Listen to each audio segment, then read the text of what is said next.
There is this really cool short story called Shadow of the Leviathan by Josh Reynolds. And in this short story, Chief Librarian Tigurius, this guy here, faces off against a Maleceptor. And spoiler alert, Tigurius survives. And that got me thinking, now what if Tigurius didn't survive? What if Tigurius got infected? Kind of like how a genestealer infects humans. And you end up with a psychic, space marine based genestealer in power armor. So that's what I'm going to kitbash here. Of course, we start with the basis of Tigurius himself. And I'm going to keep him very much Tigurius. Because, yeah, I want him to be playable on the table, and I want him to be distinguishable from other psykers that I might have in my army. Now, there's plenty of bits and pieces here that I'm just going to use straight away, but there are a few things that I'm going to change. And one of them, of course, is his head. And I've got the perfect head over here from my genestealer called Acolytes.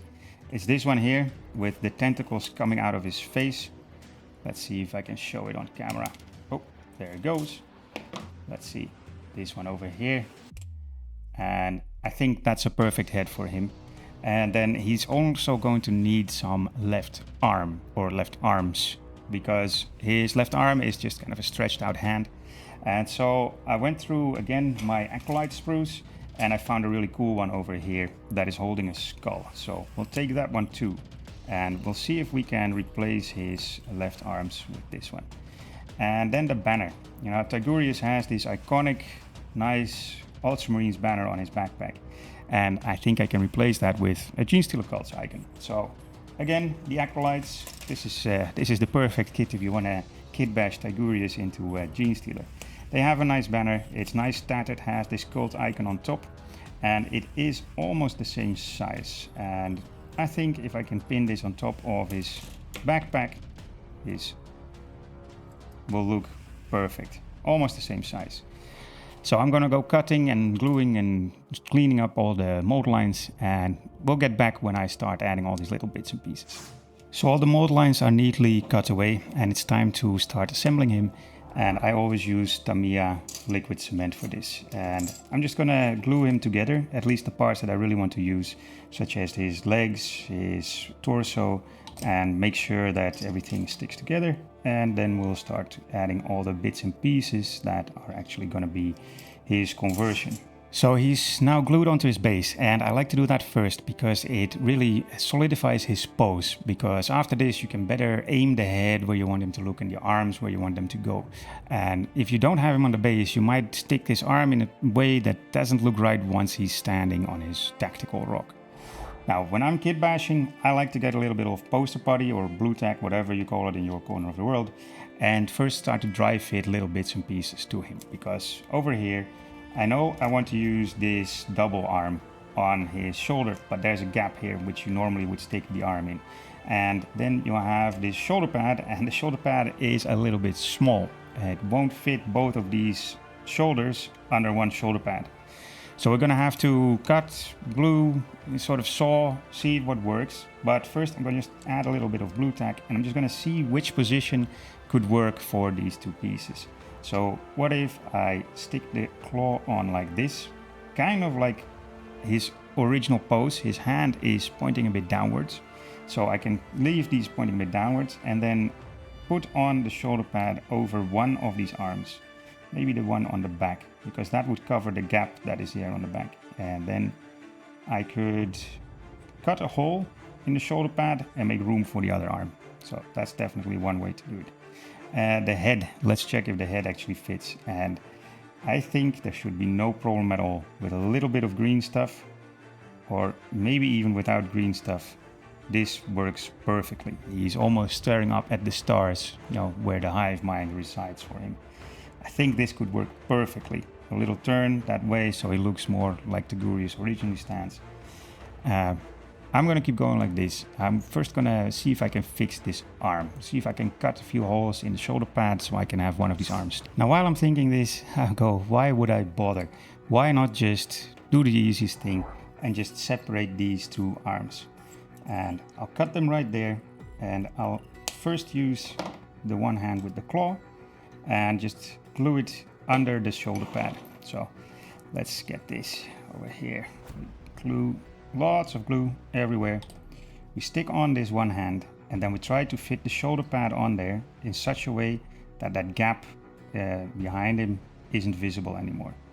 So we stick the arm like that, and we add some more glue, and we stick the shoulder pad, the right one, over it, so that this gap is no longer visible. And we leave a little bit of space at the bottom, so that we can stick in that other arm right there. So this one's good, looks cool, kind of casting a spell. And then the other one, I'm going to snip off the shoulder over here, and I'm just gonna make it look like it is coming out of that other arm. Let's just trim this off a little bit. There we go. Like that. And now I'm just gonna stick it in there, and it will probably look as if it's coming from the same shoulder. So let's see, let's hope not everything falls off. So if I stick this underneath here, yeah, I need to shave it off a little bit more. So that's kit bashing, that's how it goes. Cut a little bit more, shave a little bit more, cut yourself a little bit more, and then in the end you'll get a nice result. Hopefully it's worth it. So there we go. Let's get this in here. Now he's also holding the skull more in front, because I want that one to stick out too. And this way, it looks like the arms are coming from the same shoulder. Looks good. And time for the head, because this one's just stuck in there with that blue tack that I used. So again, you have to get his position right. Get him on the base first, because you want him looking in the right direction. And so let's get the Tigurius box here for reference. So Tigurius is kind of looking, where's the camera? Over there. Kind of looking down. He's not really looking up at his staff, but I want to change that, because I want that connection with the hive mind that's above. So I think I can just load it up with glue over here. And I'm using a lot of glue, way more than you normally would, but that's to make sure that if there's a bit touching the hood over here, the psychic hood, that it sticks, because of course it's not going to be a perfect fit like this. It's always going to be just a few parts actually touching. And like this, you make sure, add some more of the liquid cement, make sure it is stuck in there. That looks already pretty epic. It's time for the staff. And I'm going to change the staff. And if you want to know why, I recommend you read the little short story, Shadow of the Leviathan by Josh Reynolds. Because I don't want to spoil everything that's in there, but I want to keep this part over here that kind of powers this staff. But the tip, I'm going to cut it off. And I am going to replace it with this piece here. And this is from the Dark Commune from the Chaos Space Marines. This is that 5-man squad with a bunch of banners and stuff walking around. And I really like this because it is maybe a little bit chaosy, but it is also kind of tyranny, right? This could be something that is increasing converted Tigurius' connection with the hive mind. Now, I'm just gonna take the top bit, so I'm just gonna snip it off here. And I'm going to snip it off here so that this little bit of scroll work is still there. And I'm going to cut off the little chaos symbol, of course. But I'm first going to sort of dry fit it. I think I need to cut off even more so that I have the thickest part here that I can connect to the top of the staff. And let's see how I can get this, because I don't want to cut off all the scroll work and I don't want to damage it too much. So there, let's go like that. Now, of course, this needs to be flattened here, so let's get this as flat as possible, because otherwise you don't have enough surface to stick the glue to. And let's do a little dry fit. So this would be his arm. You hold it like this. This would go on here. Yeah, it's okay, but this little scroll work is still in the way, so I'm just going to cut off a little bit more. And this needs to be flattened perfectly, so that it actually fits. There.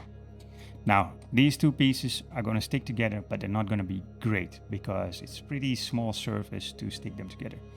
But it's fine. This is Tigurius, and I am going to treat him with caution anyway when I move him around on the tabletop. And I think I'll be okay. I generally don't pick up my minis with the staff or with the weapons. I try to get the body or even just the base. And if I get this right, over here, no. So this bit of scroll work is also in the way. So we're just going to get rid of this, all of this scroll work too. Get rid of it. And we glue this on. There we go. Now we've got a nice new staff. So I'm going to let this dry before I'm going to add it to Tigurius. It's going to take some time. So while the staff is drying, I'm going to start working on the banner. And again, there's the issue that this might get too fragile. Because see the banner over here and this banner over here. I could just glue it on there, but there would be a tiny surface that connects the two and too much of a banner sticking out. You touch that, it's going to break. So instead, I'm just going to start with clipping off this banner right at the base of the backpack. Scrape it clean so that we have a clean surface to work with. And then I'm going to drill a little pilot hole. I am going to get this banner to actually stick inside of it. So a little pilot hole with my drill here, try to get the center and just make a little dent. Doesn't have to be a lot. Don't put on a lot of pressure because you want to cut yourself and yeah, you don't want to do that. You don't want to have your fingers all cut up with converting. So little hole like this. And now comes the hard part, this banner over here. I'm gonna have to do something about this hand because the hand is kind of blocking us from adding this bit into the backpack. So we're just trimming off bits that we definitely know we're not gonna use. Oh, there was a flying hand over there. And then this bit as well. And now starts the scraping. I'm just gonna take my knife and I'm just quickly going to, I'm going to bit by bit shave off this hand until I just have this banner pole left. And then when I have the banner pole left, I can sharpen it a little bit, make a little point on it, and drill out the hole in the backpack a bit more and then stick the banner actually inside of it. Now this takes time, be careful. My little trick is to put a band-aid on your thumb before you start cutting. That way, you know, you're not gonna cut your skin by adding the knife to your skin, to your thumb. It protects you, you know, and you don't have to worry about getting cut later on. Or use a thimble, but yeah, thimbles means you can't really manipulate these little pieces. So, I'll get back to you when this is ready. Now I already did the pilot hole on the backpack and it's time to actually drill the right hole. And the way to figure out how big it is you get this tip and you measure it against the drill bit. And you go for a slightly larger one because it's easier to drill a little bit too much and then fit it in and get enough glue in there and it will fit anyway than if you have a too small hole over there. So with the pilot hole in place, just gently drill out a little bit of this backpack and take your time. Don't put pressure on the drill. It will slip every time and it will cut your fingers. So we have this hole, let's see if it's big enough, if it's deep enough. So not yet, or yeah, no, not yet. Let's add a little bit. So I'm just gonna keep drilling, keep going a bit deeper, and let's see after this if it fits. There. Yeah, I think this is good. So let's fill this up with glue and stick in the banner, and then we wait. So all assembled, this is what it looks like. Pretty decent. I added a little Tyranid looking skull up there as well. It comes from the same Acolyte box that I have, where all the other bits are coming from. Yeah, normal Tigurius has a little skull there, so why not? Now there's one thing missing, I think, and that's these little rippers, because the thing is with this conversion, everything above the waist looks cool, looks Tyranidy, and everything below it is just ultramarine. So I figure if I can put a couple of these in the way of the boots, then you don't notice the boots so much. But I'm going to add these later. I'm going to paint him first. So let's do a little quick ultramarine paint scheme. First, a quick dry brush of Teclis Blue all over the armor. Then a quick dry brush of Stormfang to highlight all of this. And I'm using Stormfang because it's a nice bright color, but it's still a little bit blue. And I want to make this bright as I can. So then after that, I wash it with the Drakenhof Nightshade. And Drakenhof Nightshade is a nice dark blue wash. And once you put it on, it might not look that dark, but when it dries, it is almost black. So I use this to turn him from this light blue, almost space wolf kind of color, into an ultramarine. Now the cloak is too neat, it's too clean, and it looks too fresh and new. I want this to look a bit more worn. And I already poked a couple of holes in it, like there, there, and there. I just took a drill bit, made a little hole, and took a hobby knife and sort of carved it out. But another good technique is to get some Typhus Corrosion and dab it onto the cloak here and there.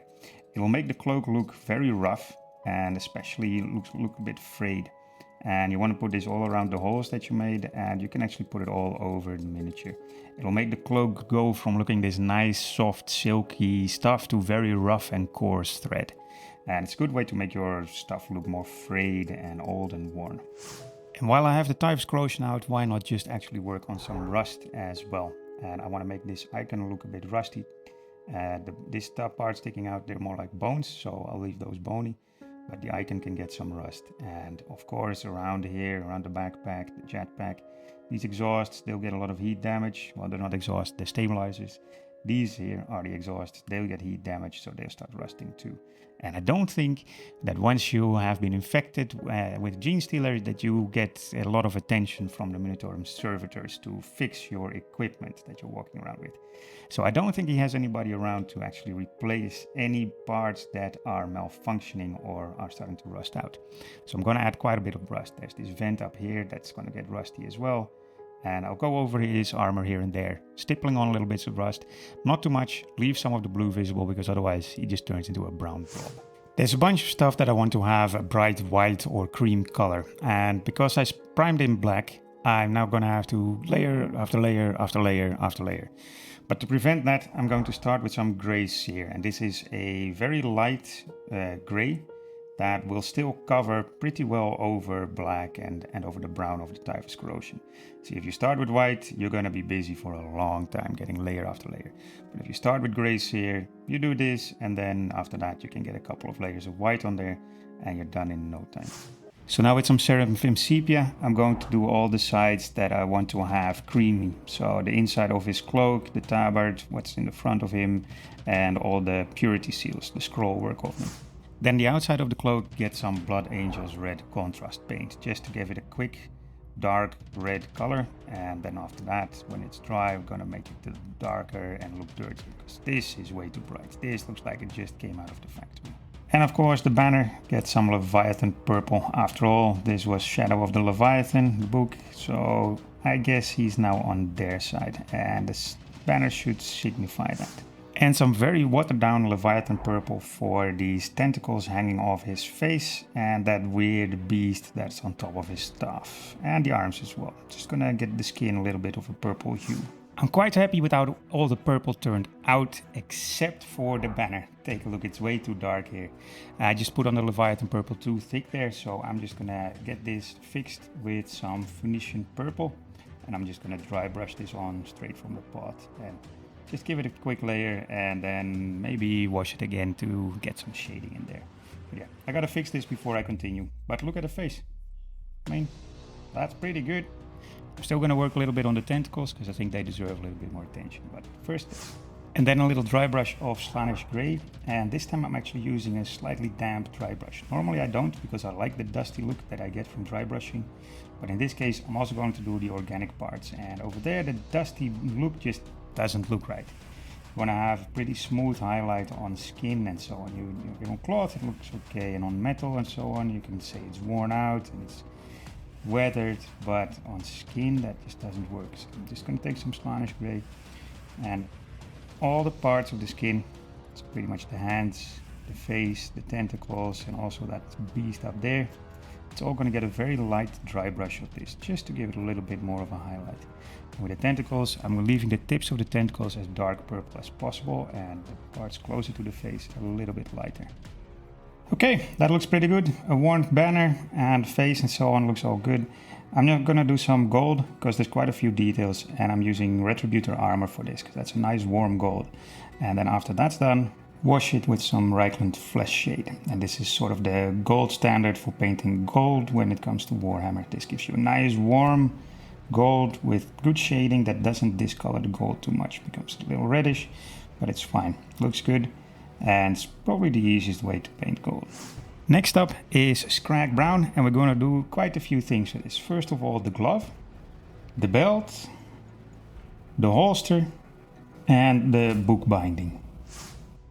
The same Skrag Brown to quickly dry brush over all the rust. So everything that had a Typhus Corrosion, and that is still visible Typhus Corrosion, is going to get a little bit of this dry brushed on top of it. And I'm using a dry brush this time because I do want that dusty look. That's what rust's supposed to look like. And like here, it's perfectly fine if you hit the banner as well, because it's normal that if you have a very rusty banner pole and that cloth slaps against it, the rust will flake off and will hit that banner too. And so I'll go everywhere there. Oop, that's way too much. I'll fix that later. I'll get some of it off and keep going everywhere where I put the Typhus Corrosion, add some of this rust. And again here as well, it's perfectly fine if you hit some of the blue parts, the parts that you didn't have covered with Typhus Corrosion first. It'll just make it look more rusty and more natural that there are multiple rust tones all over the miniature. Whoops, I thought I was recording, but I wasn't. I already started with some Black Templar. I did the hoses here around the arms and underneath and there on the front. And I'm going to continue with the Black Templar for the nails on these claws, because these, I want to have them look black and vicious and really nasty. And with the white and purple skin, it'll stand out like a sore thumb or a claw. Okay, I had to wait for the Skrag Brown on the rust to dry, but now that it is, a little bit of riser rust will make this really pop. And as usual, I'm using my rust as a highlight as well. So I'm just making sure that I'm brushing from the top down. And of course, rust doesn't really grow like that. It's not always brighter on the top and darker on the bottom. But this is an easy way to get a little bit of a highlight on your miniature while getting a bit more of a rust look. And be careful, you see how bright it gets, so don't use too much of this riser rust. Now the Rod of Tigurius is a bit strange. It's this metal pole that has some sort of wire wrapped around it, and I am going to try to get this done quickly so I don't have to paint that wire by hand all the way around that rod. So first here a layer of Iron Warriors for sort of the steel bottom look. And then a light wash of Agrax Earthshade, both for shading, but also Agrax Earthshade because it is a little bit brown, so it will give the impression that this started to rust as well. But not as heavy as all the other stuff. I want the stuff to look kind of magical, which it's supposed to be, right? Now the wash is dry, and let's see if I can cheat this, and I don't have to actually follow this whole trim with a little bit of dry brush. And I'm using Ahriman blue here, because if you want to do something magical, I guess Ahriman is the guy to go for. So I really have almost no paint on my brush here, and I'm trying to dry brush as lightly as I can with almost no pressure. Because if I put a little bit too much pressure, the blue is going to get onto the steel bottom layer. And like this, I think it's okay. I actually managed to dry brush this trim. Might be a good solution for your Chaos Marines if you're going to get one of those huge battle boxes later on. So there's still a bunch of things to do. I still want to make him look much more dirty. I still want to add some shiny, glossy, disgusting effects to him.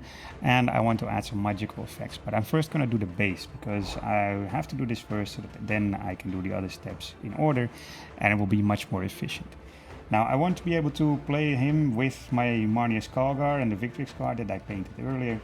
And so I'm going to use the same basing stuff. I'm just going to give this a layer of Xandri dust, and I'm also going to dry brush his boots a little bit with it to make it look like he's been kicking up the dust.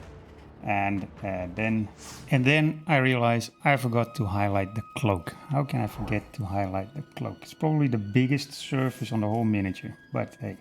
So I got some pink horror over here, and I'm gonna lightly dry brush like this so that I just hit the ridges, and I'm gonna make sure that I hit the edges of it as well, especially the edges. They're important. They get frayed, they get dirty, they get torn. So let's give it a little bit of a highlight. And yeah, the pink will make it less red and more pink, but I think it's an easy way to highlight, and it works out okay. Because we're not done yet. So now it is time for some streaking grime. And I'm going to start with the base, because I want to make sure that the base is darkest, so I can add quite a lot on here. And that's just for the shading and making it a bit darker. and then I start working upwards onto the mini. And I said before, like, I don't think this guy really cares that much about appearances anymore. So you can make him quite grimy and dirty and looking nasty because he's with the genestealers, right? So he's probably hiding underground in the sewers and getting up to all sorts of nasty stuff down there. And yeah, that probably wears out your clothes, but also makes them disgustingly dirty. Now with the streaking grime dry, I dry brush the base a little bit with some Zandri dust, and most of this will be obscured by the little ripper swarms that I'll add later, but it's good to do this little highlight. And it's also a moment to check the robe, do a little bit of dry brush on there as well, get a little bit more of a highlight in there too. And I think that's it. You don't need to do much more than this, but it's just to make that base look a little bit better. Now the armor is rusty and it's dirty, but there's still one thing missing, and that's chipping. So you can't have this backpack like this and have it rusted, but then not have any paint chipping off. So I'm taking a little bit of silver and I'm just very lightly take a few spots and just dry brush it there, and it will look as if the paint has been scraped off. And go over the whole armor a bit like that, and the rusty parts as well. It's fine if some of the metal is also visible. You know, you can knock the rust off it occasionally, especially when you're in small caverns surrounded by other neophytes and acolytes with their weapons and whatever, and they'll bump into you and they'll knock off some of the paint off your armor. It's also a good moment to highlight some of the gold, and it will make the gold shine a little bit more. Just be very, very gentle, but like that you'll have some shine in your gold again. Now we got rust and we got dust, and it's time for something more slimy, because then you get nice contrast in your mini. If you have different textures, it'll look better. First of all, this guy over here. I'm just going to give him a cover of Art Coat, and Art Coat is the gloss varnish from Games Workshop, and it basically is without color, and if you put it on it will dry up and it will stay shiny, so it will look as if it's wet. And there's a couple of technical paints like the Spiritstone Red and Soulstone Blue, Waystone Green that have the same effect, and Blood for the Blood God is a good example. That's the same. So this is basically the same thing but without any color in it. So if you put this on whatever base layer, it will dry glossy and it will make it look wet. So of course this creature up here, it looks slimy, but I also want to do the tentacles in his face. These, of course, they are slimy too. You can almost hear Davy Jones from Pirates of the Caribbean talking when you look at him. And then the last bit that needs a highlight is the claws. I want to make these black talons shine as if they're really obsidian claws. And yeah, it might look as if he has done some nail polish, but I think with the rusty and dusty parts around it, it'll actually look really cool and really vicious talons rather than nail polish. Now I don't just want that creature to be looking slimy, I also would like to get some slime dripping out of him. So here on my wet palette I'm mixing together a bit of the Art Coat and a bit of Phoenician Purple until I get a consistency that I like, and I put this on, and then this too will dry up glossy and it will look as if there's stuff leaking out of this creature. Just mix it well. And let's get some leaks going over here, because it looks like he is hurting. It looks like he's not in great shape over there on top of that staff. Like that. There's something coming over here. Let's get this here leaking a little bit as well. And like that I'm just going to draw some streaks. Let's do the back as well, why not? Don't look at the back of the mini that often, but hey, might put it on a turntable someday and have it spin around. There, so. Now the tentacles in his face I'm also gonna do. I'm gonna see if I can have this drip down, cover his armor over here, have it leak, and just have it look nasty and slimy and just awful, awful, awful to look at. And if this is done, let's see. This is the first time I'm doing this. If it's too bright, we can always darken it down again. Now while we're doing glossy, let's also do some blood. And I think I'll just make this skull look pretty fresh. So there's blood here coming off the spine and also onto the robe, and it's hitting a little bit over here and hitting the ground too, like that. That way it looks like it's really dripping blood. Let's have it hit some of the inside here. just a few speckles like that, and like there, a little bit of the skull. Now let's see if we can do something more, because I wouldn't mind doing something with the skull on top. I think it's a little bit boring the way it is now. So let's make it cry blood. How about that? Let's get some blood in its eye and then have it streaking down like that. And this one as well. Put some blood in its eye and then streaking down like that. And if it's streaking down, then it might just hit some of his head as well. There we go. That looks good. This creature up here, I'm just gonna make him look more and more tortured, so let's make him bleed a little bit as well. Over here, this claw, maybe it was actually not him bleeding. Maybe that claw got caught of something and bit down. And now it's covered in some gunk and gore too. There. Not too much. After all, it's a psyker, doesn't really get into combat that often. But a little bit of blood and gore here and there, it's always good. Time for some glowy magic effects, and for that I'm gonna get the grey Seer out first, because I need to make sure there's a bright white base layer before I start adding bright blues and so on to where I want this to shine. So first of all, there's this psychic hood that he's wearing. That should light up for sure. This side as well. You know, it got covered with rust when I was dry brushing this. And then I'll also do the glove, because it also has these sort of nodules over here that could also provide some psychic power. And then the actual magical effect is done with some contrast frost hard. Get a little bit on your brush and then just try to hit all those white parts that you painted before. Now they'll start to glow and they'll look more magical. And this psychic hood as well, and you hit the white parts but also the little parts around it. That will make it look like it's glowing, and not just that these white parts are lighting up.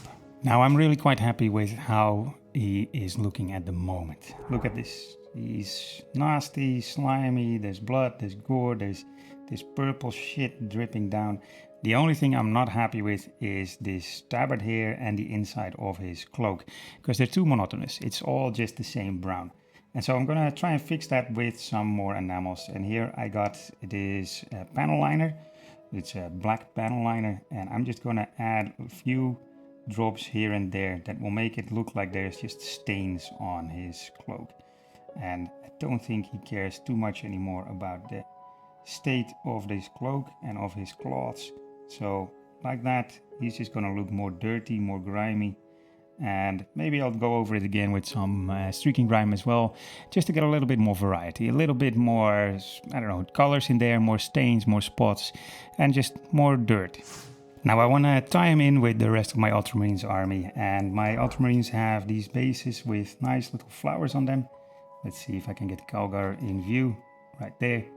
So I'm gonna put some flowers on Tigurius' base as well. I got this one here. It's from Geek Gaming Scenics. It's called Poppy or Rose Tufts. And I always add a little bit of super glue to the bottom just to make sure it sticks there forever and you have no risk of the sticker letting loose. And I'm just going to put it over here so that it covers a little bit of that tabard that I don't like too much. Like that. Cool. And now for the final touch. And the corruption of Chief Librarian Tigurius is complete. I mean, if Calgar can have Tyranids on his base, then so can Tigurius, for sure. And I hope you like this sort of conversion video. It's the first one I'm doing. Let me know in the comments if you enjoyed this. What else would you like me to do? What else would you like to see? Which other character am I going to ruin next? And this was inspired by the short story Shadow of the Leviathan. It's a super short story, but it's really pretty cool, especially if you're into Tyranids, even though Tigurius lives in that story. And if you like this video, maybe check out this one as well.